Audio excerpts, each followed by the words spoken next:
Monsieur le Président, bonjour. Bonjour. Vous êtes arrivé à Washington tôt, avant le sommet, flanqué de 3 ministres. Est-ce à dire que ce sommet USA-Afrique suscite votre enthousiasme? Quelles retombées attendez-vous? Nous pensons que c'est une rencontre importante. Les États-Unis d'Amérique et l'Afrique, je crois, ont un partenariat important dans tous les domaines à développer.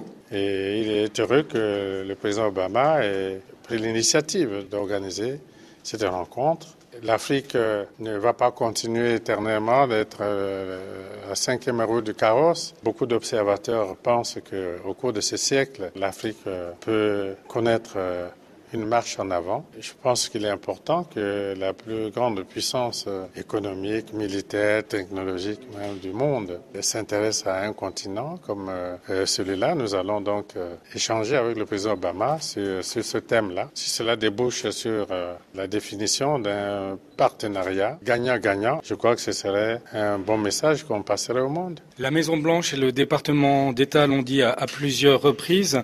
Modifier la Constitution pour pouvoir prétendre à un mandat supplémentaire, ils sont contre. Envisagez-vous de modifier la Constitution en 2016 pour pouvoir de nouveau vous présenter? Nous n'avons pas ce débat au Congo. Le débat qui se développe au niveau du peuple, c'est le débat en vue de changement de la Constitution parce qu'on pense que la Constitution actuelle a atteint certaines limites. Il s'agit du débat pour changer la Constitution, pas pour qu'un président, par une volonté de puissance, veuille changer la Constitution pour lui, mais pour le pays, pour que les institutions du pays progressent. La modification de la Constitution ne doit pas nécessairement toucher, selon vous, la limite d'âge pour se présenter au pouvoir ou le nombre maximum de mandats. Mais cela dépend de la volonté populaire. De toute façon, la Constitution, si elle doit être changée, elle ne peut l'être qu'à travers un référendum. Et s'il y a un référendum populaire, je ne vois pas quelle est la force de la démocratie qui pourrait être au-dessus de la volonté du peuple exprimée par référendum. Si on résume ce que vous nous dites, aujourd'hui, vous ne fermez pas la porte à une nouvelle candidature en 2016. Bon, cette question n'est pas à l'ordre du jour. La question qui est à l'ordre du jour, c'est celle de savoir si on change la Constitution dans l'intérêt du pays pour faire progresser les institutions et la démocratie ou pas. L'intérêt des pays africains, selon le président Barack Obama, c'est le renouvellement du sang neuf.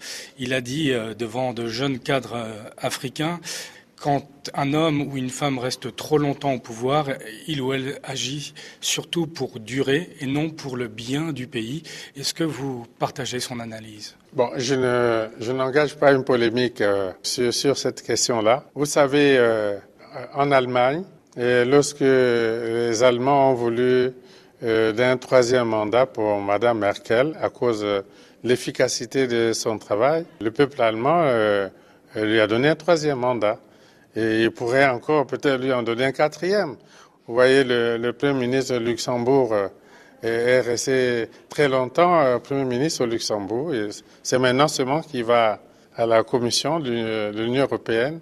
Je crois que c'est la volonté des peuples. Hein. Il faut toujours l'interpréter comme ça et non pas le voir à travers quelques volontés de puissance. Modification de la Constitution ne doit pas nécessairement toucher, selon vous, la limite d'âge pour se présenter au pouvoir ou le nombre maximum de mandats. Mais cela dépend de la volonté populaire. De toute façon, la Constitution, si elle doit être changée, elle ne peut l'être qu'à travers un référendum. Et s'il y a un référendum populaire, je ne vois pas quelle est la force de la démocratie qui pourrait être au-dessus de la volonté du peuple exprimé par référendum.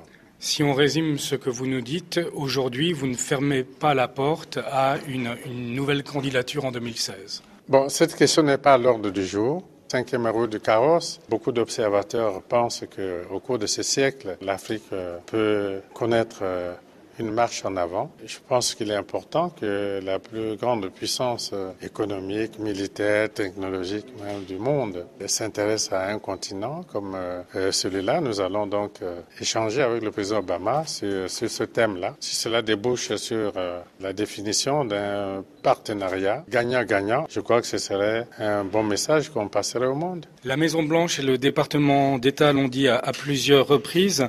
Modifier la Constitution pour pouvoir prétendre à un mandat supplémentaire, ils sont contre.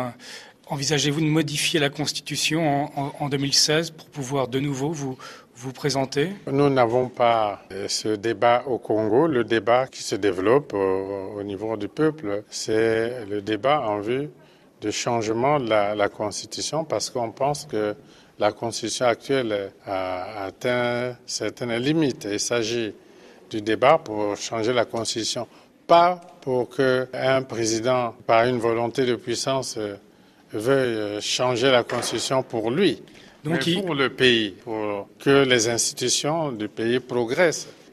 La question qui est à l'ordre du jour, c'est celle de savoir si on change la Constitution dans l'intérêt du pays pour faire progresser les institutions et la démocratie ou pas.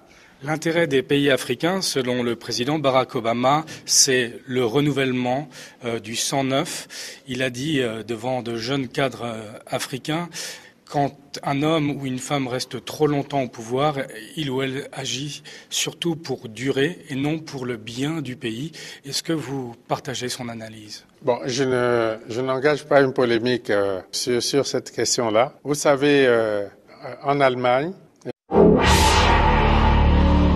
Monsieur le Président, bonjour. Bonjour. Vous êtes arrivé à Washington tôt, avant le sommet, flanqué de 3 ministres. Est-ce à dire que ce sommet USA-Afrique suscite votre enthousiasme? Quelle retombée attendez-vous? Nous pensons que c'est une rencontre importante. Les États-Unis d'Amérique et l'Afrique, je crois, ont un partenariat important dans tous les domaines à développer. Et il est heureux que le président Obama ait pris l'initiative d'organiser cette rencontre. L'Afrique ne va pas continuer éternellement d'être